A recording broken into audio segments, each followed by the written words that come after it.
Wednesday, the 26th of November, 2025, is a day that I'm most definitely going to remember for the rest of my life. It entailed having two very distinctive but very opposing experiences, which, if I had just had one of these experiences on that day, I would be definitely making a video about one of them. But the fact that there was two in one day is kind of...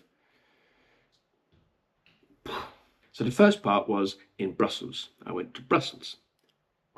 Some quick context and some backstory. So back in March, I was contacted by a very good friend of mine, Yolan. Shout out to Yolan, who asked me if I wanted to be a part of and play two songs at a protest in Brussels that was focused around the fact that it was for the culture sector, and that the Belgian government were in talks about changing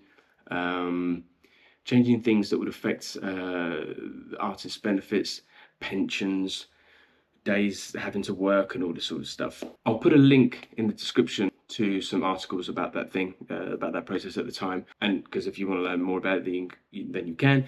I don't really want to make this video a political video. More on that in a moment. Now, I never played at a protest or anything like a protest before, but because it's something very close to me and close to my job and my work and my life's pursuit, I thought, well, why not? Now, full disclosure, I had it in my mind's eye that this thing back in March was going to be me playing on a little wooden crate and sort of volunteers handing out pamphlets to people walking down the street. I had no idea what it was going to be like. Well, I was very, very wrong about that. Here is a picture of what that day ended up looking like. The reports were that there was anything between sort of 1,000, 1,500, maybe even 2,000 people there. It was easily the biggest crowd I had ever played for, and probably was ever going to play for. We'll get to that. But I felt like Bob Dylan. It was absolutely incredible. So when Yolan messaged me a few weeks back and said there was going to be another protest because the sneaky government were trying to be sneaky again, trying to change things, would I be interested in playing again? I was like, hell yes, brother, I would be interested in playing again, because my circumstances for wanting to play at this time is slightly different than last time, because the last time I didn't have my status. I had applied for it, I'd submitted for it, but I didn't know if I was going to get it. So I was playing back in March as a sort of stand-in with the people that it would potentially affect, these changes. It would change their livelihoods and ultimately their art. Well, now I do have my status. I submitted it. It was accepted. Amazing. We'll talk about that in another video. So now I would be someone that these changes would affect as well. So there's even more reason for me to want to get up and play a part in this movement. So I would be playing for my brothers and sisters, but also for me as well. So yeah, hell yeah. And like I said a minute ago, I don't really want to get too political, and the next sentence or two is all I'm going to say about politically stuff, and then we'll move on to the juicy bits. But mixing my art and music with politics is something I've always tried to stay away from, because I suppose for a few reasons. One is that I sort of ignorantly have allowed myself not to educate myself on certain subjects, because the political divide that we seem to be more and more living in is getting wider and wider and wider. Now, I want my music and my art to appeal to as many people as possible, and it seems like to have any sort of political opinion instantly divides you and pushes you apart. So that's something I don't want with my music, because music brings people together, and it seems like at the moment politics pushes people apart. But the subject matter of this was obviously far too close to home for me to ignore. It would have been more of a political statement for me not to participate and not to even just to go and support. It would have been that would have been more of a political statement than but getting up and playing. And at the end of the day, and this is my last political thing, and then we'll move on. If something is not right, if something is not fair, is it really political to say that's not right? Comment in the description box below. What do you think? Okay, back to the juicy stuff. Now, because of the fact that the attendance last time was way more than the organisers had had anticipated, plus the location of the last time wasn't able to be used. They moved to a different location and installed a lot bigger speakers this time,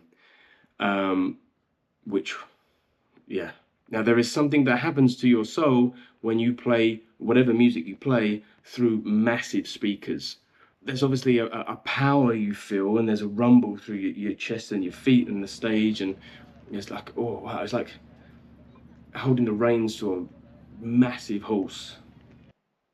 You know, you can just feel the power there, and it's really exciting, obviously very powerful, but it's a bit scary too, and that's not something I've done a lot. So when you do it, it's like, oh wow, okay, oh wow, this feels different. But it was a good job that they had these massive speakers, because there was 3,000 people that apparently turned up to this one, which, yeah, is definitely the biggest crowd. Back in March, I thought, when it was about 1,500 people, maybe 2,000 people, I thought this is easily the biggest crowd I've ever played for, and it's probably going to be it might be the biggest crowd you ever play for ever in your life. So enjoy it. So I really did. I locked in. I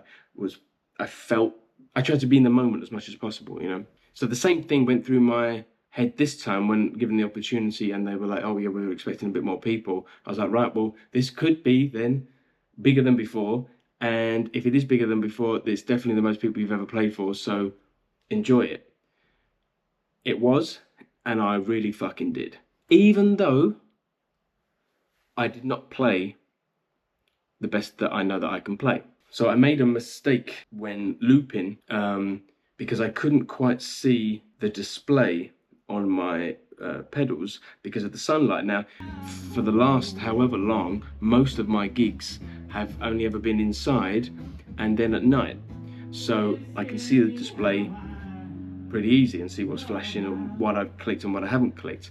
And I only really recognized that when I was setting up and turned it on and thought, oh, I can't really see that very well, which meant that when I was looping, I won't bother getting into the technical side of it, but instead of looping and then it closed the loop and it would just do that,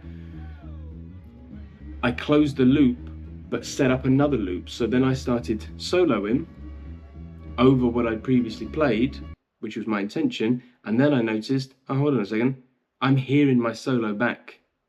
Ah, that's not what I wanted to do. But I'm a professional, so I stayed calm, tried to incorporate that into, that meant that I tried to pretend like that was what I was meant to do. In fact, I distinctly heard someone, so it obviously wasn't as bad as I thought it may have been. But yeah, sort of quickly finished the song, and then into the next song, which again was better, and I go to loop again for a bit of a solo, make it distinct. Okay, yes, I've hit the right button this time, but it was really cold, and I'd had my gloves on right until the point that I played, but they weren't really doing as well as I want them to do. Plus, I was kind of distracted by the fact that it would just bug it up a little bit. The guitar's moving a little bit out of tune as well. So, and then when I hit the solo, the level of the solo wasn't as loud as I would wanted it to. I don't know what the hell changed, so I had to lean down, open up, because it's a digital thing, open up a menu, find the pedal, find the volume setting, bring the volume setting up, all while in front of the biggest crowd that I have ever played for and may ever play for. Thank you very much, I love you. Thank you. But you know what? It didn't get me down. It 100% would have. In the past, it 100% would have got me down. But I don't live in the past, baby. I live in the present. Okay, part one of the day done. Now on to part two. So after I played, I ran to the train station to jump on the train because I had a show to get to. It was the last show of my tour. Still Not Famous tour. Very funny. And it was going to be at Café de Loja in my adopted hometown of Ghent. Café de Loja and its owners, Mika and Jos, really deserve a whole video to themselves. What they have done for the local community, for the local music scene, let alone what it's what it's done for me has been incredibly impactful and really is the heart of the music scene in Ghent from my perspective, and I know for a lot of others as well. It was the first place that I played when I came to Belgium, and now I'm incredibly lucky to have to be able to say that I've played there in several different musical outfits, projects, several times. So I'm incredibly grateful for that. It's a place that has had some renowned Belgian artists come through it. It's a place that supports and nurtures local and up-and-coming musicians as well, which we need those places. Yeah, we need those places. Absolutely love it. Love them, love it. Now, despite having played there several times, I found myself incredibly nervous because I received quite a few messages from friends wishing me good luck for the gig, but that they wouldn't be able to make it. Now, upon reflection, I did go out of my way to invite a lot of people and to promote the gig as much as I could. I mean, you can always promote more, but anyway, I sent the info and told a lot of people about it. So statistically, a big percentage or a percentage of those people were never going to be able to make it anyway because of life or illness or whatever. Plus, if everyone that I had invited had turned up, I don't think they would have been able to all fit. Because one of the things that Café de Loge is really one of the nice things, one of the many nice things about Café de Loge is that it's a very intimate, small place. So honestly, you don't need a lot of people for it to feel full, really.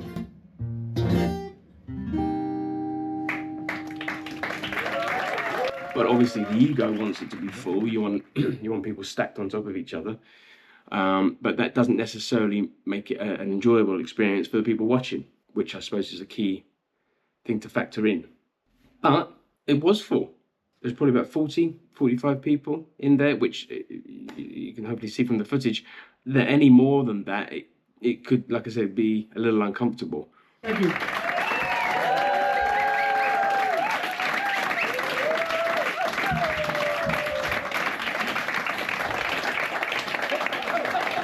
For me mum, you know, for me mum.